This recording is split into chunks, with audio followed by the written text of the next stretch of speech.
இன்றைய காலை பொழுதிலும் கூட இது வானத்தின் வாசல் ஊழியத்தின் மூலம் உங்களை சந்திப்பதில் கர்த்தருக்குள் மிகுந்த சந்தோஷம் அடைகிறேன்.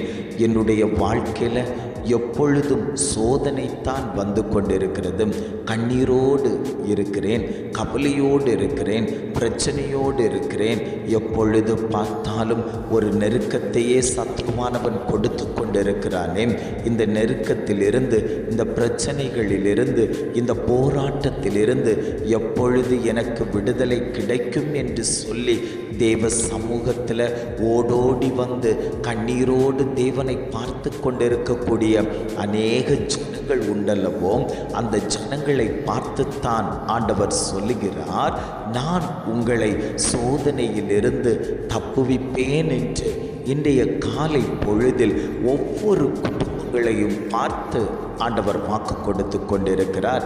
இன்றைய காலை பொழுதிலும் கூட ஆண்டவர் நமக்கு தரக்கூடிய நல்ல வார்த்தை என்னவென்றால், ஏசாயா 43ஆம் அதிகாரம் 2ஆம் வசனம் இவ்வாறாக சொல்லுகிறது, நீ தண்ணீர்களை கடக்கும் போது நான் உன்னோடு இருப்பேன், நீ ஆறுகளை கடக்கும் போது அவைகள் உன்மேல் புரளுவது இல்லை. வசனம் இவ்வாறாக சொல்லுகிறது, நீ தண்ணீர்களை கடக்கும் போது நான் உன்னோடு இருப்பேன், நீ ஆறுகளை கடக்கும் போது அவைகள் உன்மேல் புரளுவது இல்லை. ஆண்டவர் குடும்பங்களை பார்த்து சொல்லுகிறார், தண்ணீரை போன்ற சோதனை உன் வாழ்க்கையில் வந்து கொண்டிருக்கலாம், இழுத்து போகக்கூடிய அனுபவமாய் இருக்கலாம். எவ்வளவுதான் பிரயாசப்பட்டாலும் என் குடும்பத்தில் சோதனை மேல் சோதனை வந்து கொண்டிருக்கலாம். அந்த சோதனையிலிருந்து தப்புவிக்க கர்த்தர் உன்னோடு கூட இருப்பேன் என்று இன்றைய காலை பொழுதில் ஒவ்வொரு குடும்பங்களையும் பார்த்து ஆண்டவர் வாக்கு கொடுத்து கொண்டிருக்கிறார். தண்ணீரை போன்ற பிரச்சனை உன் குடும்பத்தில் அலைமோதி கொண்டிருக்குமேயானால் ஆண்டவர் சொல்லுகிறார், அந்த தண்ணீரில் நான் உன்னோடு கூட இருப்பேன், அந்த தண்ணீரை நீ தாண்டுவாய், அந்த ஆறுகளை நீ தாண்டுவாய், அந்த அக்னியை நீ தாண்டுவாய், உன்னை தாண்ட வைக்கக்கூடிய தெய்வம் நான் உன்னோடு கூட இருக்கிறேன். சத்துருவானவன் உன்னை தொடுவதில்லை, பிசாசானவன் உன்னை நெருக்குவதில்லை.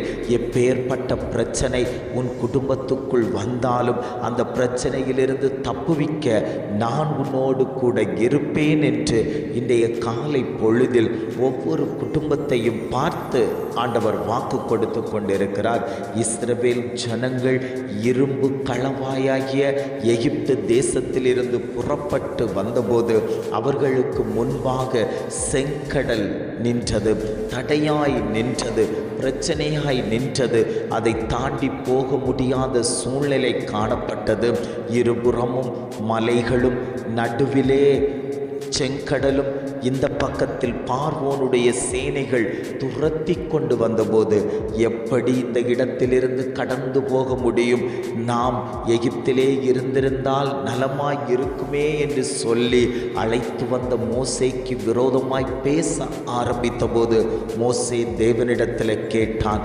ஆண்டவர் சொன்னார், மோசேயே, உன் கரத்தில் இருக்கக்கூடிய கோலை நீட்டு, நீ நீட்டும் போதே அந்த செங்கடல் வழி விடும் என்று சொல்லி அவன் நீட்ட ஆரம்பித்த போது அந்த செங்கடல் தானாய் வழி கொடுத்து இஸ்ரவேல் ஜனங்களை அந்த தண்ணீர்கள் மத்தியில் நடந்து போக, வெட்டாந்தரை மத்தியில் நடந்து போக அந்த ஜனத்தோடு கூட கர்த்தர் இருந்தாரேயானால் இன்றைக்கு ஆண்டவர் உங்களை பார்த்து சொல்லி கொண்டிருக்கிறார். பிரச்சனை பார்க்கும்போது பெரிதாகத்தான் இருக்கிறது.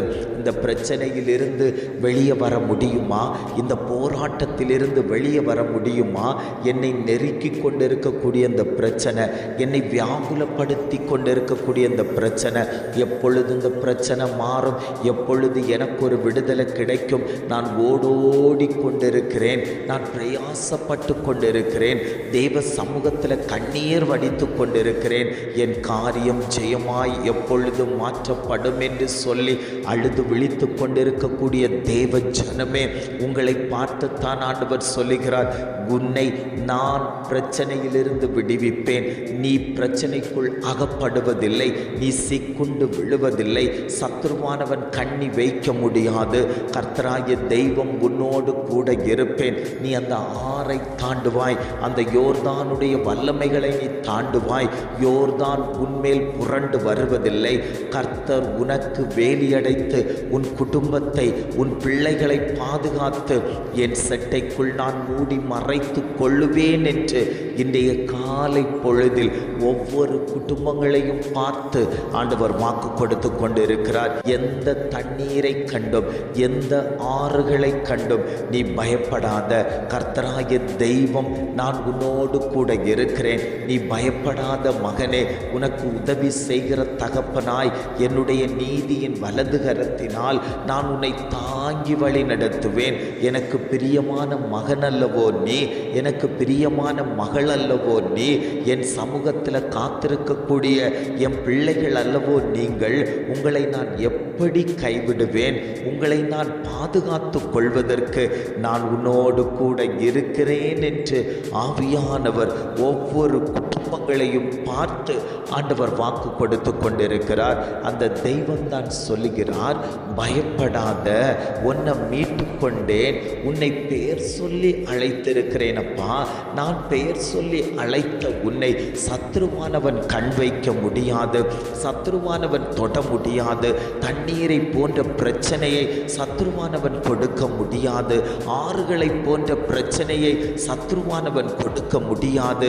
அக்கினி போன்ற பிரச்சனையை சத்ருவானவன் கொடுக்க முடியாது. காரணம் என்னவென்றால், உன்னை வழிநடத்தி கொண்டு போகக்கூடிய தெய்வம் நான் என்பதை நீ அறிந்து கொண்டு என் கரத்தை பிடித்து நீ நடப்பாயானால் அந்த பரம கானானுக்குள் சென்றடையலாம். சத்ருவானவன் உன்னை வாரிக்கொண்டு போவதற்கு எத்தனையோ முறை வந்த போதிலும் விட்டு கொடுக்காமல் உனக்கு ஒரு பாதுகாப்பை கொடுத்து அரணிப்பான பட்டணங்களில் உன்னை வைத்து பாதுகாத்தேனேயானால் ஆண்டவர் இன்றைக்கு வாக்கு கொடுக்கிறார், என் ஜனத்துக்காக நான் இறங்குவேன், என் ஜனத்தை நான் பாதுகாப்பேன், எந்த தீங்குக்கும் ஒப்பு கொடுக்காமல் நான் உங்களோடு கூட இருப்பேன் என்று ஆவியானவர் திட்டமும் தீர்மானமுமாய் ஆண்டவர் வாக்கு கொடுத்து கொண்டிருக்கிறார். எத்தனை பேர் தைரியமாய் சொல்ல முடியும், ஆண்டவரே என் குடும்பத்தில் தண்ணீரை போன்ற பிரச்சனை வந்தது, ஆறுகளை போன்ற பிரச்சனை வந்தது, அக்னியை போன்ற பிரச்சனை வந்தது, இந்த பிரச்சனையிலிருந்து நான் தப்புவிப்பேனா என்ற பல கேள்விகளோடு இருந்த வேளையில் கர்த்தர் என் கரத்தை பிடித்து என்னை தூக்கி எடுத்து மறுக்கரையில் அக்கறைக்கு கொண்டு போய் சேர்த்தாரேயானால் இன்றைக்கு ஆண்டவர் வாக்கு கொடுத்து கொண்டிருக்கிறார், நீ அக்கறைக்கு கடந்து போவாய், நீ அக்கறைக்கு செல்வாய், நான் உன்னோடு கூட இருக்கிறேன் என்று இன்றைய காலை பொழுதில் ஒவ்வொரு குடும்பத்தையும் பார்த்து ஆண்டவர் வாக்கு கொடுத்து கொண்டிருக்கிறார். ஜெபிக்கலாமா? அன்பின் பரலோக பிதாவே, இந்த காலை பொழுதுக்காக நாங்கள் உம்மை துதிக்கிறோம், ஸ்தோத்தரிக்கிறோம் ஆண்டவரே. இந்த காலை பொழுதிலும் கூட ஆண்டவர் எங்களுக்கு தந்த நல்ல வார்த்தைகளுக்காக நாங்கள் உமக்கு நன்றி செலுத்துகிறோம் ஆண்டவரே. நீ தண்ணீர்களை கடக்கும் போது நான் உன்னோடு இருப்பேன், நீ ஆறுகளை கடக்கும் போது அவைகள் உன்மேல் புரளுவது இல்லை என்று அழகான ஒரு வார்த்தையை தந்து தேற்றின தெய்வமே, இதை கேட்டுக்கொண்டிருக்கக்கூடிய குடும்பத்தில் ஏதாயிலும் பிரச்சனைகள் இருக்குமே ஆனால் கர்த்தர் அந்த பிரச்சனைகளை மாற்றி கொடுத்து சுகபல ஆரோக்கியத்தை கொடுத்து கர்த்தர் அந்த குடும்பத்துக்கு யுத்தம் பண்ணும்படியாய் நாங்கள் ஜெபிக்கிறோம் ஆண்டவரே. நீர் அப்படியே செய்து விட்டதற்காய் ஸ்தோத்திரம். உம்முடைய நாமம் மகிமைப்பட்டு விட்டதற்காக நாங்கள் உமக்கு நன்றி செலுத்துகிறோம். இம்மட்டுமாய் நடத்தின தேவன் இனியும் நீர் அவர்களை வழி நடத்தும்படியாய் நாங்கள் ஜெபிக்கிறோம். எங்களை தாழ்த்தி தருகிறோம். துதி கன மகிமை எல்லாம் உமக்கே செலுத்துகிறோம். மீட்பர் இயேசுவின் மூலம் ஜெபிக்கிறோம் ஜீவனுள்ள நல்ல பிதாவே. ஆமென், ஆமென்.